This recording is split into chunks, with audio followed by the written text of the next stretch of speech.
Welcome into PFF TV. I'm Sam Monson. He's Steve Palazzolo, and we're about to break down one of the biggest weekends in the college football schedule. It's all brought to you by Eckrich, the official smoked sausage of the college football playoff. Steve, let's start with one of the biggest games on the entire college football calendar, the game. Michigan at Ohio State. And I think the first thing we need to talk about is this quarterback battle. Let's start with Dwayne Haskins. What does he bring to this game for Ohio State? Yeah, well, it's the best pass game Ohio State has had in a number of years. It all starts with Dwayne Haskins. The big question I have, as efficient as he has been this season and his ability to throw the ball accurately at the short and intermediate level, it's his play under pressure. And we all know that, play under pressure can fluctuate just a little bit, but it's been pretty poor. It's been a big drop-off. Every quarterback drops off, but for Haskins, a 70-point passer rating drop-off. 129.1 from a clean pocket, 59.1 from a pressured pocket. The PFF grade backs it up as well. 89.4 in a clean pocket, 49.5 under pressure, 34 touchdowns down to 2. So it's all going to be about Michigan's ability to get pressure, harass Dwayne Haskins, and his ability to make those big plays as the pocket's collapsing on him. And then on the other side of the ball, we've got Shea Patterson leading that Michigan offense, going up against that Ohio State back seven. Ohio State has become this defensive back university over the past few years with all the guys they've been sending to the NFL. But not so much this year. The second to worst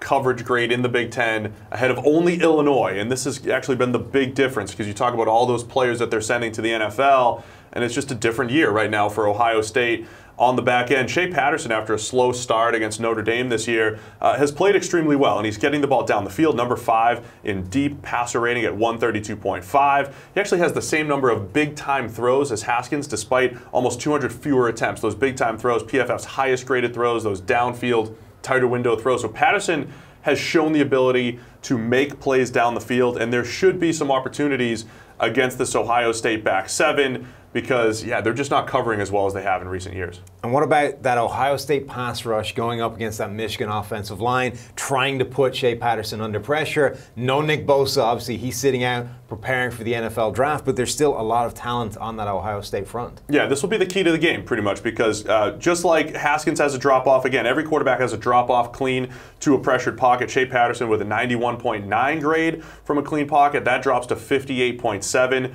when under pressure. The passer rating drops, cuts almost in half as well. And the Ohio State pass rush, even without Nick Bosa, is still number 3 in the nation from a grading standpoint. Chase Young has picked up the slack, number 4 among edges with 54 pressures, and the number 4 interior defensive lineman in pressures is Draymond Jones. So they've got 2 guys who can get after the quarterback at Ohio State, but Michigan's offensive line is much improved. After the first 3 games, middle of the pack as far as pass blocking efficiency goes. They've been one of the best in the nation at protecting Shea Patterson over, since about week 4. So this is the battle that I think could determine this game. And then I guess the final question we need to answer is just how good is this Michigan defense? Yeah, they're fantastic. The big question here is going to be Chase Winovich. He comes out injured against Indiana. Will he be able to go? Because he's their best player. Highest grade at 87 overall and 47 pressures, by far leads the team. They're going to need some other guys to really step up front,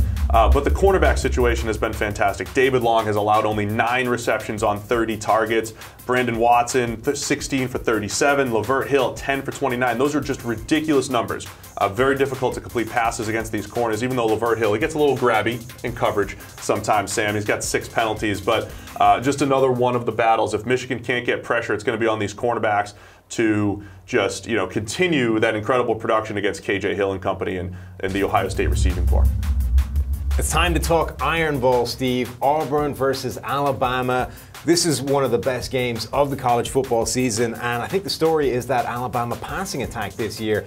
This is the best passing game we've ever seen from Alabama since we've been grading, and for years beyond that. Just how good is he? Yeah, it's not even close to previous Alabama pass games. Tua has been absolutely incredible. The numbers, 31 touchdowns, 2 interceptions, pretty valid, pretty real as far as our play-by-play grading goes. His ability to get the ball down the field to their playmakers has just been at a different level. Number 1 among all Power 5 quarterbacks in adjusted completion percentage on those 20-plus yard throws. That's 63.4%. and all of the Bama top wide receivers averaging at least 17.5 yards per reception. So Jerry Jeudy, Jalen Waddle, just too many guys to cover for Alabama, and Tua doing a fantastic job of seeing the field, making good decisions, not putting the ball in harm's way, taking a slight step back in recent weeks because of his injury, but if he's healthy, Bama passing attack right up there with any in the nation. Yeah, if he's healthy, this Bama passing attack is terrifying, and they're going to be going head-to-head with Jarrett Stidham and Auburn, and he's been inconsistent, but he does have a history of showing up against Alabama. Yeah, for a guy that had some first-round potential, according to a lot of scouts coming into the year, we wanted to see him take this big step forward. He hasn't done it, but on his track record, his best game of his career against Alabama, 91 pass grade last year when they pulled the upset. So Stidham's going to have to pull some magic. He's going to need to play a lot better under pressure, 85.9 grade when he's kept clean. That drops to 33.2 under pressure. That seems to be the theme with a lot of college quarterbacks right now. Their passer rating cut almost in half when they're under pressure. We know that Bama can get after the quarterback, so Stidham is going to need to have another career day if they're going to pull this upset. Yeah, and for both these passing attacks to function, we're going to have to focus a little bit on the big uglies in the trenches, Steve. There's some really impressive players on both teams when it comes to the line of scrimmage. Yeah, we could list all of the stars on Bama, but the guy that we've highlighted on this channel quite a bit is Quinnen Williams, the guy we think is the best defensive player in the entire country. 34 total pressures, 42 defensive stops, those tackles in and around the line of scrimmage, but more importantly, a 91.4 pass rush grade, where we're grading every single snap. How often are you winning? Quinnen Williams winning quite a bit in that 95.8 overall grade, the best among any defensive player in the nation. But on the other side, Auburn's got an interior defensive lineman of their own, Derek Brown. He's not at Quinnen Williams' level just yet, but 23 total pressures of his own, 91.2 grade against the run. That's been his, where he's done his best work. So both sides of the ball have some pretty good interior defensive linemen. Okay, so there's absolutely no chance of this happening, but if Auburn were to pull the upset that will never happen, how will it happen, Steve? Everything needs to go right. Stidham needs to have the same performance he had last year, where he was fantastic under pressure. His intermediate passing was accurate and timely. So Stidham needs to duplicate that 91 passing grade that he had last year. We talked about the Bama receivers. You need Auburn cornerbacks like Jamel Dean, who's been fantastic this year, passer rating of only 49.1 against when throwing to him. He's going to have to shut down these Bama receivers who are just quicker than him. He's built like a linebacker, Sam. It's not easy for him to cover these quick and fast Bama receivers, and the pass rush needs to get home. We mentioned Derek Brown and his ability to get after the quarterback, but there hasn't been much beyond him as far as Auburn's ability to get after the quarterback. So a lot of what ifs and a lot of things need to happen for Auburn. They need all of their stars to play their best game if they're going to pull off the upset in the Iron Bowl. Next game up, Steve, is Clemson against South Carolina. And obviously with Clemson, we've got to start with just how good Trevor Lawrence has been, especially for a true freshman. Where does he rank in what we've seen from freshmen over the years? Well, first off, the number 15 passing grade in the nation for a true freshman. And this season, it's right up there with guys like Josh Rosen. When he came out of UCLA, he had a fantastic year. Jake Browning for Washington actually was maybe better as a true freshman than he is here as a senior, where he's taken a step back. So Lawrence is right up there with the best true freshman that we have ever graded. And one of the most impressive things to me, if you look at his breakdown, only 4 interceptions. We always like to tell you if that's a real number or not. Is he getting interception luck? Is he getting lucky without, dropped interceptions? He only has 3 turnover-worthy plays the entire season. That is incredible for a young quarterback. So he has really taken this pass game to the next level since taking over for Kelly Bryant back in Week 6. Big concern for South Carolina is they're now facing a Clemson defense that is cooking. They had some little wobbles earlier in the season, but they definitely rounded into some of their best form right now. That's going to be really formidable for South Carolina to have to deal with. Yeah, there was a point where we were looking at Clemson's defense and saying their coverage grade was not great after about 3 or 4 weeks, but that has continued to improve, and their coverage grade goes hand in hand with their pass rush, which is #1 in all of college football from a grading standpoint, and they're absolutely loaded. That was the story coming into the season. They've lived up to it. Clelin Ferrell leads the team with 39 total pressures and 86.6 pass rush grade. Christian Wilkins has taken his pass rush game to the next level, 91 overall grade and 32 pressures. Dexter Lawrence pushes the pocket as well as anybody with his 26 total pressures. Austin Bryant, Xavier Thomas, another true freshman, might be eventually the best of the bunch with 19 total pressures and an 81 pass rush grade. So Clemson's defensive line, their improvement in coverage, going to be a big challenge for South Carolina's offense. Yeah, a lot of star power in this Clemson team, but South Carolina have some pretty impressive players of their own, Steve. Who needs to stand up and be counted if they're going to pull this upset? Well, it's going to start with quarterback Jake Bentley. Always starts and ends with quarterbacks. He has been terrible against Clemson the last 2 years. There's no other way to put it. He must improve his play against Clemson. He's going to rely on their two playmakers, Deebo Samuel, Brian Edwards. Deebo's forced 14 missed tackles after the catch. Edwards has 10. They're both pretty good at the catch point. So, I mean, those guys have to make just spectacular plays. Like for any of these teams to pull an upset, their stars need to come through. And then from a coverage standpoint, Rashad Fenton, cornerback, an underrated player in the SEC with a passer rating of only 32.9 into his coverage. You need a guy like him to step up, make some big plays against Trevor Lawrence in that passing attack. Next up, Steve, we have a storied rivalry here between Notre Dame and USC. This Notre Dame offense has been completely transformed by the move of quarterback, going to Ian Book, an actual viable quarterback for a change for the Irish, and it's transformed this offense. Poor Brandon Wimbush. Book has just brought a lot more accuracy to the table. The #3 adjusted completion percentage in all of college football, 79%.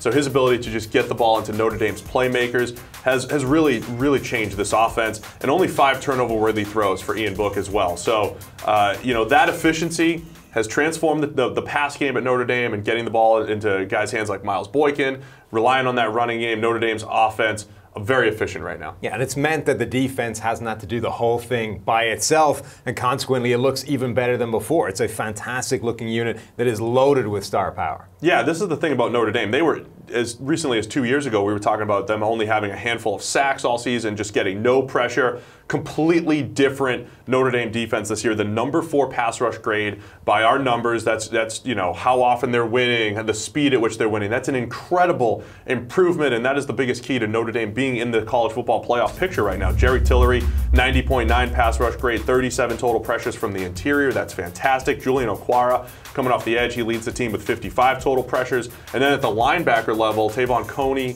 and his development, 91.3 grade. One of the best linebackers in the country, run stopper, can cover. So Notre Dame's defense has star power at every level for the first time in years. And that's the reason they're so good so far this season. So does this USC offense have any shot against that Notre Dame defense? Can they have any success against this fantastic unit? They need to take care of the ball a little bit better. True freshman JT Daniels has 17 turnover-worthy throws. That's tied for 7th in the nation. If Jack Sears gets the shot, he was a little bit more efficient in his limited time, at quarterback so far this year for USC. So they need, one of these guys to step up and really take that USC pass game to the next level. Get the ball down the field to Amon-Ra St. Brown, who's been fantastic as a true freshman. Much like the other teams that are in the underdog role, they just have to play a clean game across the board, and it's going to be a challenge going up against this loaded Notre Dame defense, who, as we mentioned, is going to get a lot of pressure up front. Yeah, it could be pretty tough sledding for the Trojans offense. What is the key to this game overall? I'm looking at USC's defense and their inability so far to rush the passer. The #49 pass rush grade out of 64 Power 5 teams. Christian Rector leads the team with 38 total pressures, but #2 on the team is Porter Gustin, who's been injured for the majority of the season. Doesn't even have 400 snaps to his name. Only 2 other players have at least 10 total pressures. So somehow, some way, USC has to try to find a way to put pressure on Ian Book and disrupt that Notre Dame pass game that's been so efficient so far this year.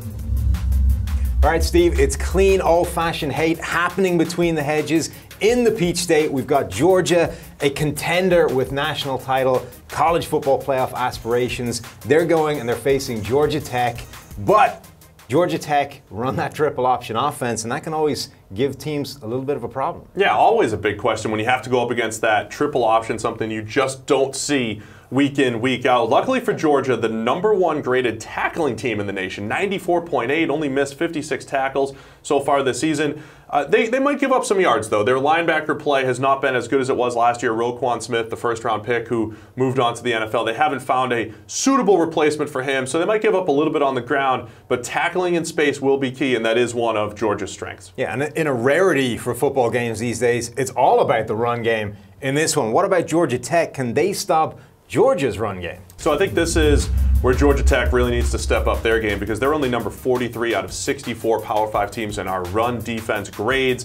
And Georgia has the number 2 run block grade in the entire nation right now. A little banged up front, but you know their rushing attack with DeAndre Swift and Elijah Holyfield, we've seen them against really good SEC front sevens still be able to run the ball. So I expect them to be able to run the ball pretty well against Georgia Tech. And then from a quarterback standpoint, Jake Fromm, he was fantastic a few weeks ago against Florida. A little bit less consistent since that point, but he just needs to have this game where he makes those key third downs. You know, they'll run the ball, control the clock, and they want to have a game where Fromm throws the ball maybe 15 to 20 times.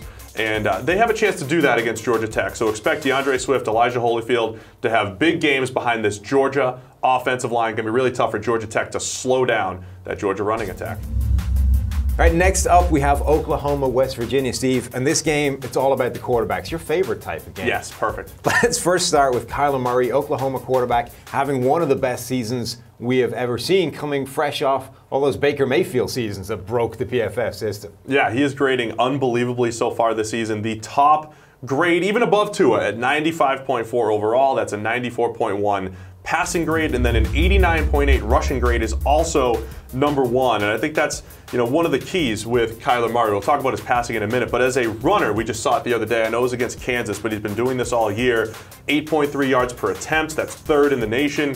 291 yards coming on scrambles, that's 7th, and then 519 yards on designed runs, that's 13th. That's the one thing Baker Mayfield couldn't add to this Oklahoma offense.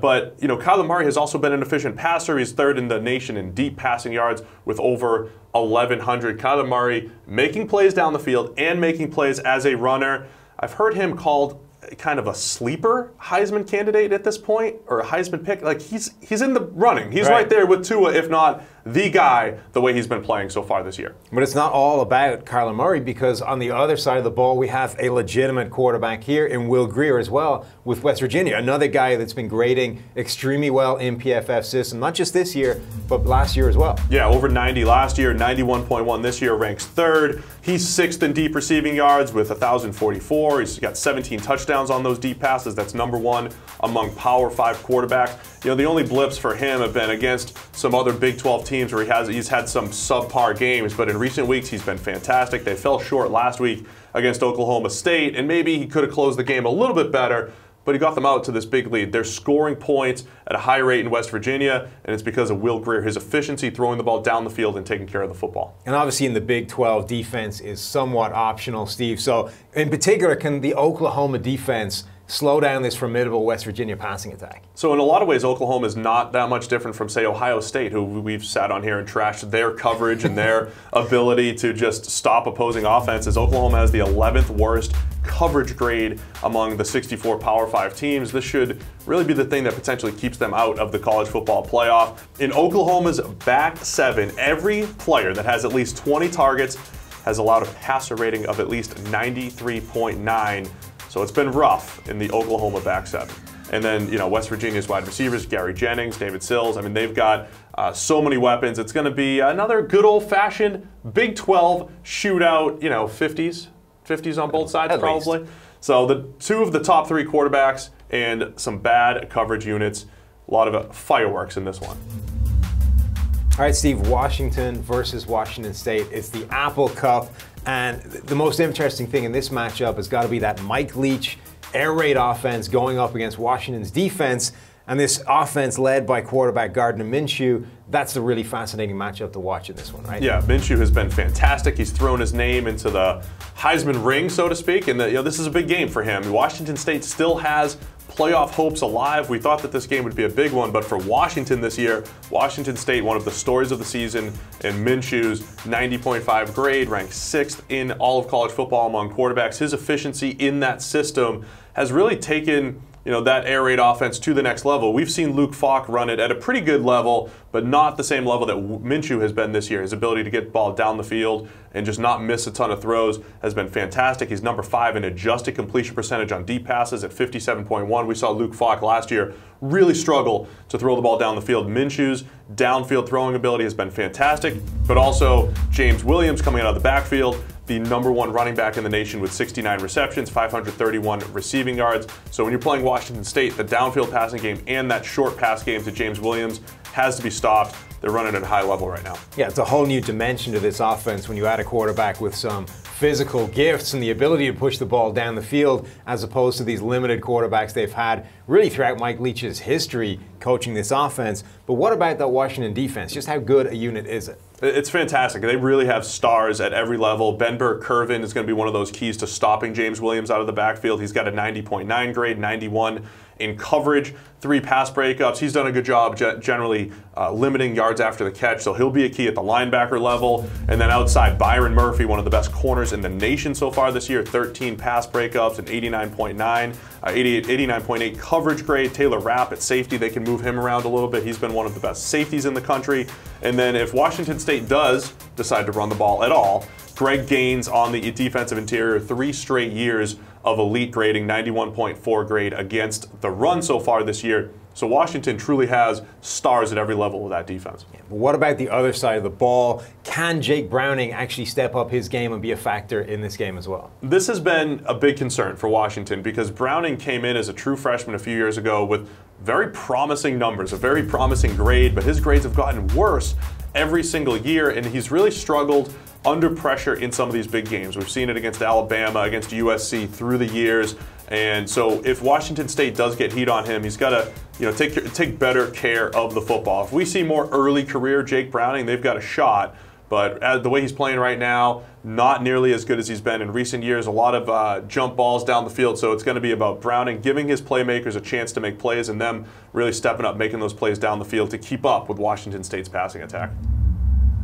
So that's going to do it for our deep dive preview into Rivalry Week. It's been brought to you by Eckrich, the official smoked sausage of the college football playoff. Don't forget to pick up your Eckrich smoked sausage at your local grocery store for this weekend's tailgate or homegate party. And make sure to visit EckrichFootball.com for great game day recipes and to enter the season-long $1 Million Challenge.